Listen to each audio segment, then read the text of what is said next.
우선에 시간을 딱 지켜주신 데 대해서 감사의 말씀을 드립니다. 다음은 이주아 교수님께서 구조와 행위의 이중성과 사회적 위험에 대해서 말씀해 주시겠습니다. 예. 25분입니다. 예. 나는 협박만 넣으면 돼. 예, 방금 동국대학교 행정학과의 이준하입니다. 저는 또 먼저 이제 약간 양해의 말씀 부탁을 드려야 되는 게 사실은 이 글에 대해서 이렇게 한번 써보라고 신 교수님께서 기획 세션하면서 저한테 말씀해 주신 게 한참 전이었어요. 한참 전이었는데 그때 저는 이제 제 주전공은 아닌데 이참에 그러면 이걸 제대로 공부해보자 이렇게 해서 이렇게 제가 하겠다고 이렇게 말씀을 드렸는데 결국은 지금 발표문이 영어로 되어 있고요. PPT밖에 없고 아직 설익은 내용들이 많이 담겨져 있는 프리미머리 리서치에 가깝습니다. 그래서 이런 페이퍼를 이렇게 또 선배 교수님들 앞에서 발표하게 돼서 좀 송구스럽기도 하고요. 또 토론을 맡아주신 정문 교수님한테 죄송하고 또 이제 오후에 이제 제주까지 오셨는데 이런 좀 지루한 내용을 말씀드리게 돼서 좀 양해의 말씀 먼저 부탁드리겠습니다. 사실 이제 세 덩어리로 구성되어 있습니다. 제가 이제 주전공은 아니지만 제가 계속 공부하고 싶었던 세 덩어리가 있는데 첫 번째는 이제 복지국가나 국가의 개입에 대해서 방법론적, 철학적 논쟁이 어떤 게 있을까를 좀 고민해보고 싶었고요.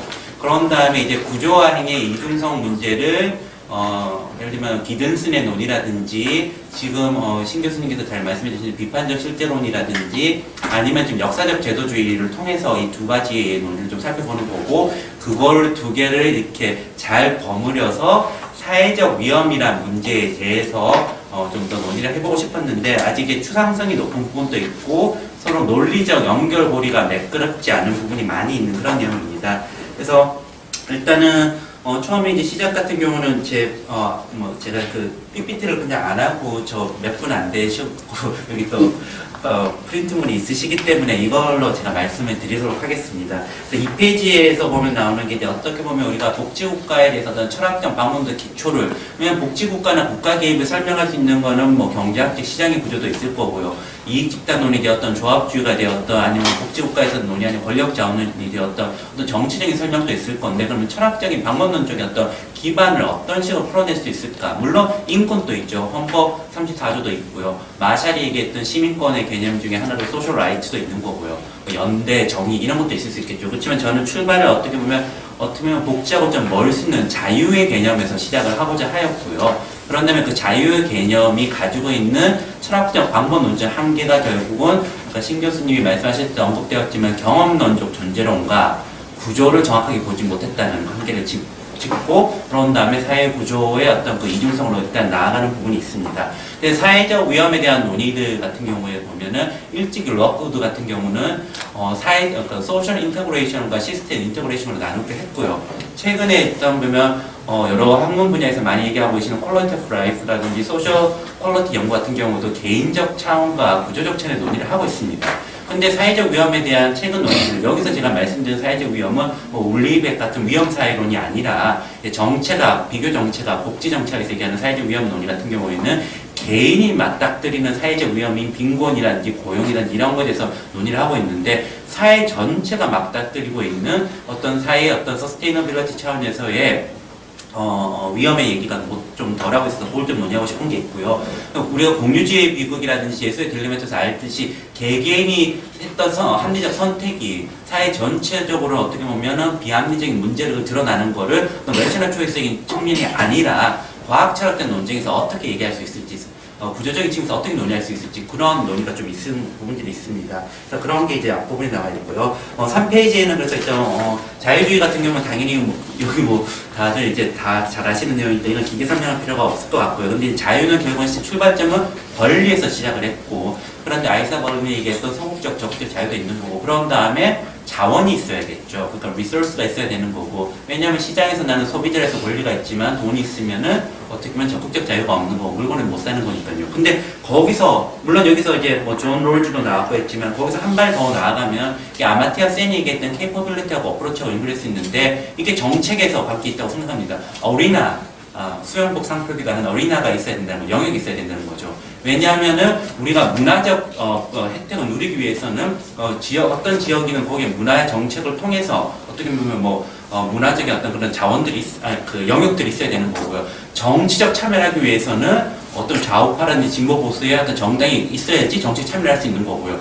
우리가 교육의 자유를 누리기 위해서 만약에 사립학교가 이슬람을 안 받는다, 나는 특정 인종이나 종교를 안 받는다면은 그거는 어린애가 없기 때문에 우리가 교육의 자유가 없는 거죠. 결국은 이게 충분 필요 조건을 봤을 경우에는 우리가 권리에서 출발해서 자원이 있어야 되고 그 다음에 종착지까지 가자면 그건 어린아가 있어서 이 영역들이 오픈되어 있어야 된다. 그리고 이 어린아를 누가 형성되느냐, 이거는 바로 어떻게 보면 정책의 영역과 연결되어 있다고 생각합니다. 근데 이런 아마티어 쌤부터 고전적 자유주의까지 논의들이 전부 다 어떻게 보면 인식론, 존재론적 차원에서 봤을 경우는 경험론적 존재론의 바탕을 두고 있고요. 구조의 문제를 적극적으로, 물론 학문적 배경 분야가 다르니까 그럴 수밖에 없을 수도 있겠죠. 경제학적 논의라든지 또 이제 공리주의적 바탕의 논의 있던 것들이 있기 때문에. 그렇지만은 그런 좀 한계가 있다는 논의를 하면서 어떤 행위의 구조의 어떤 고전적인, 그냥 여전히 컨트로버스한 이 논의로 넘어가서 세 가지 얘기를 하고자 합니다. 근데 그 중에서 이제 비판적 실제론에 저도 많이 기대어 있는데, 그럼 이미 신 교수님이 좀 많이 말씀해 주셨기 때문에 좀 생략할 부분이 있을 거고요. 여타 두 개를 더 논의할 거는 기준수의 어떤 구조화 이론을 잠깐 얘기하고, 그리고 어떻게 보면 사회학에서 가장 각광받고 온 역사적 제도주의 논의까지 좀 아우르려고 합니다. 근데 아까 예를 들면은 크리티컬 리얼리즘 같은 경우는 바스카라는 그 인도의 영국 철학자입니다. 이 양반이 이제 휴메의 경험주의도 비판을 하고 칸트의 선언적 관념도 비판하고 한편으로는 포스트 모더니즘의 어떤 상대주의 인식론도 비판을 하면서 이제 어떤 초월적 실제론과 비판적 자유주의를 결합해서 만든 게 크리티컬 리얼리즘인데요. 아까 교수님께서 말씀해 주신 게 여기 페이지 4페이지에 있는 그 표에 나와 있습니다. 이 한 표가 많은 걸 설명해 줄 수 있는데, 거기서 보면 재밌는 게 방법론적으로 전형적인 퀀티가 얘기하는 포지티비즘이 제 오른쪽에 있는 거고요. 그런 다음에 이제 퀄리가 얘기하고 있는 인터프리티브한 게 그 중간에 있는 거고요. 그거를 뛰어넘는 게 결국은 가장 오른쪽에 있는 거. 그러니까 어떻게 보면 과학 철학의 논쟁이자 인식론의 존재론의 논쟁이자 메소돌로지의 논쟁까지 다 아우르고 있는 겁니다. 그래서 어떻게 보면 우리가 알 수 있는 거는 임피리컬인 거고요. 그거가 실제로 벌어지는 게 액츄얼인 거고, 그리고 그 심층에 그거를 기저에서 이거를 발생시키는 리얼이 있다는 거죠. 근데 리얼은 우리가 알려고 한다고도 알 수 있는 게 아닌 거죠. 거기서 사회적 구성주의하고 차이점이 있습니다. 사회적 구성주의는 주관주의에 의해서 내가 알 수 있다가 강하고 내가 안이 강하다는데, 여기서 말하는 비판적 실제로는 어쩌면은 그런 면에서 실증주의와 가깝습니다. 근데 수정된 실증주의의 어떤 객관주의적이 있는 거죠. 우리가 알고 있는 결과는 진실일 수도 있고 아닐 수도 있다, 이런 거죠. 그리고 실증주의와 비판적 실제론의 가장 더 다른 거는 존재론적 입장인 거죠. 존재론적 입장에서 현실은 실제하고 파악 가능하다는, 어떻게 보면 행태주의나 레셔널 초이스 어떤 그런 게 기반이 되는데 논리 실증주의를 반대를 하고 있는 거죠. 현실은 실제하고 있으나 불완전하고 개연적으로만 파악 가능하다, 이런 얘기를 하고 있는 거고요. 근데 제가 하려는 얘기는 이미 앞에서 많이 하셨던 논의를 반복하다기보다는 그 5페이지에 보는 표를 보시면 될 수 있는데, 결국은 한쪽에서는 방문론적 개인주의가 있고 한쪽에서는 방문론적 집합주의가 있는 거죠. 달리게 하면은 개인을 중요시하는 어떤 주의주의가 있는 거고, 한쪽에서는 어떻게 보면 부조주의 결정론이 있는 거고요. 그걸 극복하려는 하나의 노력으로가 그 2x2 테이블에서 있는 그 아이덴티피케이션이 동일한데, 이것도 순환론적인 오류가 있다고 얘기를 하면서 그 비판적 실제로는 결국 모델 4로 넘어가고 있습니다. 이게 어떻게 보면 철학적인 논쟁이라서 너무 추상수준이 높긴 한데, 여기서는 이제 어떻게 보면 이 사람들이 얘기하는 게 존재론적 간극이 있다고 얘기합니다. 간극이 있기 때문에 행위와 구조는 존재론적 간극으로 떨어져 있다 얘기를 하면서요. 근데 이제 기든스의 구조화 이론은 그래도 좀 더 행위에 초점을 두면서 변증권적 논쟁을 하고 있는 거고, 크리티컬 리얼리즘은 구조에 좀 더 초점을 두면서 구조는 미리 이제 프리-익지스턴스 하고 있다는 어떤 그런 의미로 나가고 있습니다. 그래서 사실은 요즘 더 주목받고 있는 아처의 이 여선생님의 형태발생사의 이론인데, 사실 제가 여기서 주로 가져오는 거는 제섭의 논의입니다. 제섭이 한때 1990년대에 유행을 했었죠. 조절 이론하고 뭐 이렇게 유행했을 때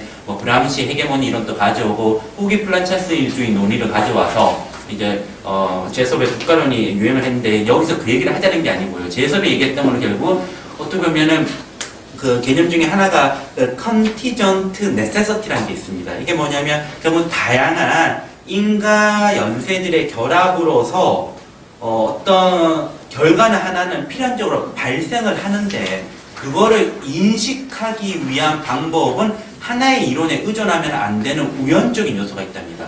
그러니까 어떻게 보면 많은 어떤 사회적인 어떤 발생 기제들이 있고 원인들이 있는데 그런 것들이 중첩적으로 다층화되어 있어서 어느 시점에서는 한 요인이 강조가 되어서 그게 필연적으로 어떤 구조에 발현된 현상이 나타나는데 그거를 우리가 한 이론에 기대해서 알 수 있는 게 아니고 우연적인 요소로 우리가 인식할 수 있다. 그런 논의가 있고요. 또 하나는 그걸 설명하기 위해서 이제 method of articulation이라고 해서 역시 이것도 다양한 어떤 기제들과 전체 부분들이 다층화되어 있고 중첩화되어 있고 중추가 되어 있다. 이런 논의를 하고 있습니다.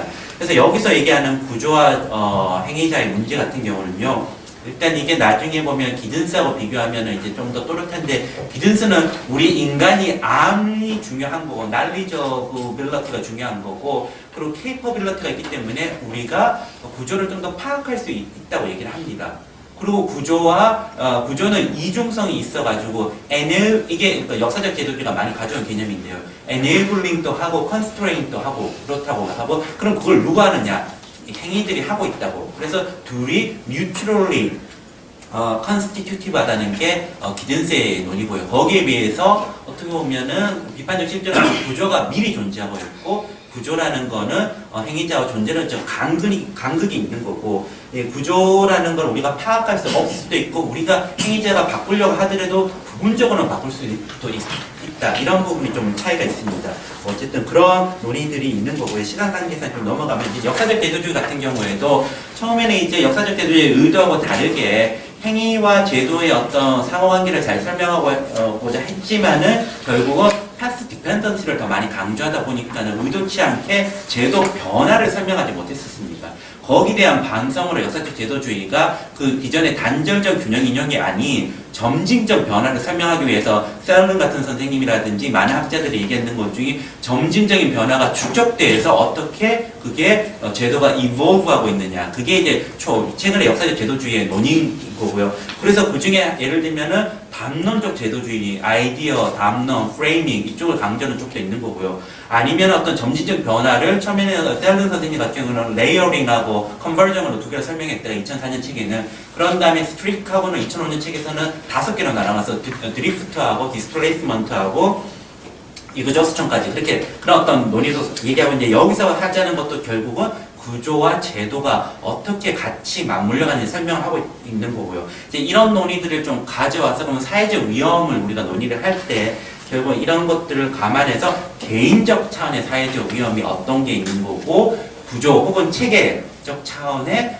사회적 위험이 어떻게 있는 거고 이 둘의 요소를 어떤 걸 뽑아내서 이론화를 만들고 거기서 더 나아가서 이걸 어떻게 측정한 요소까지 나아갈지가 어떤 그 연구의 어떤 향후 연구가 될 수 있을 것 같습니다. 그래서 개인적 차원의 사회적 위험이라는 거는 사회적 위험을 논의할 때 흔히 얘기하는 올드 소셜 리스크와 뉴 소셜 리스크가 있습니다. 올드는 산업화 과정에서 우리가 느끼는 그때 평생 직장 개념이었고 포디즘화의 산업화에서 느끼는 어떻게 보면 우리가 실업이라든지 아니면 퇴직하고 나서라든지 그 당시에 빈곤이라든지 아니면 어떤 그 질병 이런 거고요. 새로운 사회적 위험이라는 거는 세계화가 되었고 탈산업화가 되었고 여성의 노동시장 참여가 늘어났고 저출산이 되었고 노동시장이 이중 구조화가 돼서 비정규직이 늘어났고 그리고 일하는 푸어가 생겼고 이런 데서 생기는 위험인 거고요. 이런 위험을 퀄리티 오브 라이프 스터디에서 강조하는 또 부분도 그런 측면도 있지만 주관적으로 어떻게 인식하느냐 이런 것들로서 이제 개인적 차원의 사회적 위험을 구성하고자 하고 있고요. 그러면 시스템이나 스트럭처럴 차원에서 사회적 위험이라는 거는 앞서 얘기했던 이론들을 바탕으로 해서 어떻게 보면 사회적인, 경제적인, 정치적인 차원에서 어떤 인가 기제가, 발생 기제가 있느냐. 근데 이것도 아까 얘기했던 contingent necessity라는 개념을 좀 가져오면은요, 그 세 개의 어떤 사회적인 다이멘션과 폴리티컬 다이멘션과 어떤 그 이코노믹 다이멘션이라는 게 특정 상황에서 이렇게 기저 있는 어떤 그 흐름 속에서 하나가 이렇게 인과 연쇄적인 어떤 인과관계의 어떤 결합 속에서 중충화된 어떤 구조 이런 기제들 속에서 어떤 결과물이 나오고 그거를 파악하기 위해서는 어떻게 보면 우연성이라는 요소를 좀 더 가면해야 된다는 이런 논의도 좀 가져왔고요. 비판적 실제론에서 얘기하는 것 중에서 이제 어널리티컬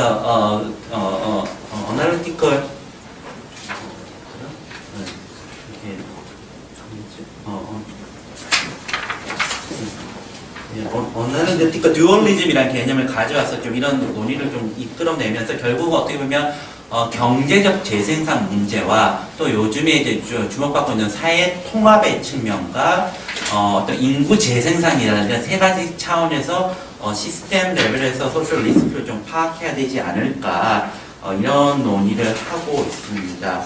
그래서 예를 들면 사회 통합 같은 경우는 최근에 OECD 같은 경우에서 소셜 코이전 인덱스를 만들어가지고요 신뢰라든지 어쩌면 관여 톨러런스라든지 이런 것들에서 논의를 하고 있는 게 있고요. 아니면 소셜 인클루전, 익스클루전이라 그래서 물질적인 소득의 빈곤뿐만 아니라 우리가 이제 소득, 건강, 교육, 노동 이런 참여, 그래서 경제, 사회 어떤 문화적인 참여에서 어떤 배제 논의를 하고 있는 거 그런 것들이 소셜 코이전이 될 거고요. 이코노믹 리프로덕션 같은 경우는 어떻게 보면 좀 옛날 논의일 수도 있지만 하버마스나 옥스가 얘기했던 시스템 레벨에서의 어떤 정당성의 위기 이런 논의를 가질 수 있는 거고요.